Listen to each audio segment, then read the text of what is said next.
नमस्कार, स्वागत है आपका प्रसारण न्यूज नेटवर्क में। मैं हूं आपके साथ रवीक्षा शर्मा। नीलम सेठ की आज तारीख 2 की रिपोर्ट में कुल 4 खबरें हैं। पहली खबर, दाहोद शहर के स्टेशन रोड पर बीयू परमिशन के बिना चल रही जीएल के हाई राइज बिल्डिंग के खिलाफ नगर पालिका ने कार्रवाई की है। नगर पालिका ने लगभग 29 संपत्ति धारकों को नोटिस जारी किया है और 7 दिनों के भीतर इस प्रक्रिया को पूरा करने का निर्देश दिया है, जिससे शहर में हड़कंप मच गया है। दूसरी खबर, झालोद के शंकरपुरा गाँव में एक मकान में आग लगने से एक पशु जलकर खाक हो गया और इस आग में लाखों रुपए का नुकसान हुआ है। तीसरी खबर, आंगनवाड़ी बहनों ने अपनी विभिन्न मांगों को लेकर प्रांत अधिकारी को ज्ञापन सौंपा है। और चौथी खबर, दूधिया में 21 साल से कम उम्र के दूल्हे के हो रहे बाल विवाह को रुकवा दिया गया है।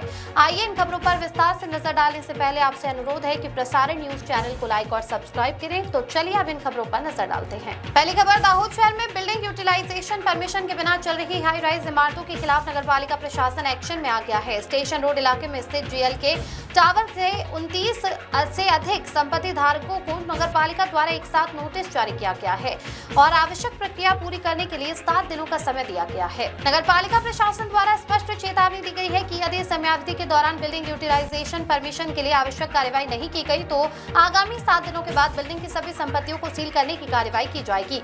जानकारी के अनुसार जीएल के टावर में पहले सिनेमेरा मल्टीप्लेक्स थिएटर संचालित होता था, लेकिन बीयू परमिशन के अभाव में मनोरंजन लाइसेंस न मिलने के कारण ये थिएटर पिछले काफी समय से बंद है। इस घटना के बाद प्रशासनिक तंत्र का ध्यान पूरी इमारत की ओर गया, जिसमें यह बात सामने आई कि टावर में स्थित कई दुकानों और इकाइयों के पास भी बीयू परमिशन उपलब्ध नहीं है।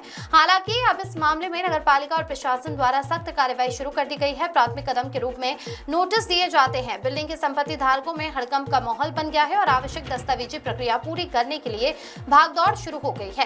इसके साथ ही नगर पालिका प्रशासन ने शहर के सभी भवन मालिकों से अपील की है कि वे अपनी इमारतों के कानूनी दस्तावेज, खासकर बीयू परमिशन समय पर पूरे रखें, ताकि उन्हें ऐसी कार्रवाइयों का सामना न करना पड़े।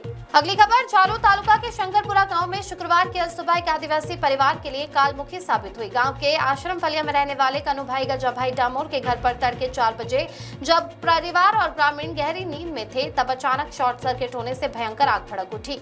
कच्चा मकान होने के कारण लकड़ी और खपरेल की वजह से आग ने देखते ही देखते विकराल रूप धारण कर लिया और पूरा मकान आग के गोले में तब्दील हो गया। इस भीषण दुर्घटना में गरीब परिवार का मकान, अनाज, कीमती गहने और घर का सारा सामान जलकर खाक हो गया। आसपास के लोगों ने तुरंत दौड़कर पानी की बौछार कर आग बुझाने का प्रयास किया, लेकिन आग इतनी भीषण थी कि फायर ब्रिगेड की टीम के घटनास्थल पर पहुंचने से पहले ही सब कुछ जलकर स्वाहा हो गया था।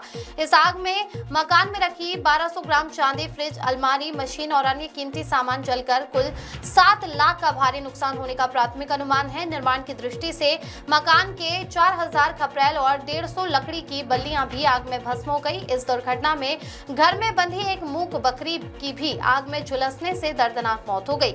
अचानक घर बार और जीवन भर की पूंजी खो देने से डामोर परिवार फिलहाल खुले आसमान के नीचे आ गया है। पीड़ित परिवार ने सरकार और प्रशासन से जल्द मुआवजा और मानवीय सहायता देने की उम्मीद जताई है। अगली खबर, दाहोद जिले में आंगनवाड़ी बहनें पिछले काफी समय से अपनी विभिन्न मांगे उठा रही हैं, लेकिन उनकी मांगे पूरी नहीं हो रही। इसीलिए दाहोद में आंगनवाड़ी बहनों ने मुख्यमंत्री को संबोधित एक ज्ञापन प्रांत अधिकारी को सौंपकर अपनी मांगों को बुलंद किया है। प्रांत अधिकारी को दिए गए ज्ञापन में कहा गया है कि गुजरात में आंगनवाड़ी आशा वर्कर और फैसिलिटेटरों की आर्थिक स्थिति बहुत दयनीय है। केंद्र सरकार द्वारा 2018 और राज्य सरकार द्वारा 2022 के बाद से उनके वेतन में कोई वृद्धि नहीं की गई है। अदालतों ने भी इन बहनों के वेतन में बढ़ोतरी कर इसे कम से कम 24,000 रुपए देने के आदेश दिए हैं। चुनाव से पहले सरकार द्वारा सकारात्मक विचार का निर्णय लेने का आश्वासन दिया गया था, इसीलिए अब इस पर तत्काल निर्णय लेने का अनुरोध किया गया है। ज्ञापन में वेतन वृद्धि के साथ साथ एंड्रॉइड स्मार्टफोन देने सहित कई अन्य मांगों का उल्लेख कर विभिन्न मांगे की गई है। નથી તો અમે કેવી રીતે પોષણ સુધારનો બી પ્રશ્ન છે, એ બી દર મહિને અમને બિલો નથી મળતા। હવે એમાં બપોરના ભોજનમાં દાળ ભાત શાક રોટલી 19 રૂપિયામાં અમારે બનાવવાનું હોય। તમે 19 રૂપિયામાં તો છતાં બી અમારા ખિસ્સાના કાઢીને અમે આ સગર્ભા માતા ધરતી માતાને આપીએ।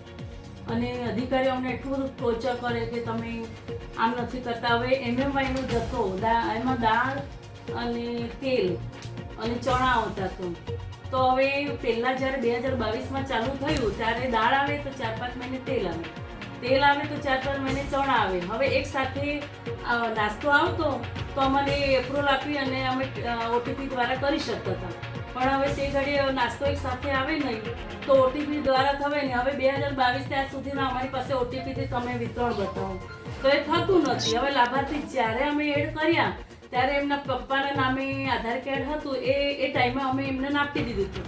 હવે એ મોબાઈલ નંબર ચાલતા નથી, ઘણા મોબાઈલ નંબર એ લોકોએ બદલી કાઢ્યા, તો હવે ઓટીપી નંબર એમાં જતા નથી, તો અમે કેવી રીતે વિતરણ બતાવીએ? તો રાત દિવસ અમને એટલું ટોર્ચર કરી રહ્યા કે તમે વિતરણ કરો, પણ અમારે થાય એટલું અમે કરી રહ્યા છીએ, પણ એકદમ તો અમારાથી ના થાય. સર તમે કમિટી બેસે એટલે અમારી રજૂઆત તમે કરો. अगली खबर, यदि युवक की उम्र 21 वर्ष पूरी न हुई हो और उसकी शादी कर दी जाए तो इसे बाल विवाह कहा जाता है और ऐसा करना एक अपराध है। देवगढ़ बारिया के दूधिया गांव में एक शादी होने वाली थी। उससे पहले ही जिला बाल विवाह निषेध अधिकारी और समाज सुरक्षा अधिकारी के कार्यालय को गुप्त सूचना मिली थी कि दूधिया में बाल विवाह होने जा रहा है। इस बात की जानकारी मिलते ही सागटाला पुलिस ने मौके पर जाकर जांच शुरू की। वर पक्ष के दस्तावेजों की जांच करने पर यह सामने आया कि दूल्हे की उम्र 21 वर्ष से कम थी। इसके बाद अधिकारियों ने परिजनों और ग्रामीणों को कानून की गंभीरता के बारे में समझाया। अधिकारियों के समझाने के बाद लड़की के माता पिता और गांव के प्रमुख लोग शादी को स्थगित करने के लिए सहमत हो गए और इस प्रकार इस बाल विवाह को रोक दिया गया। नीलम सेठ की रिपोर्ट।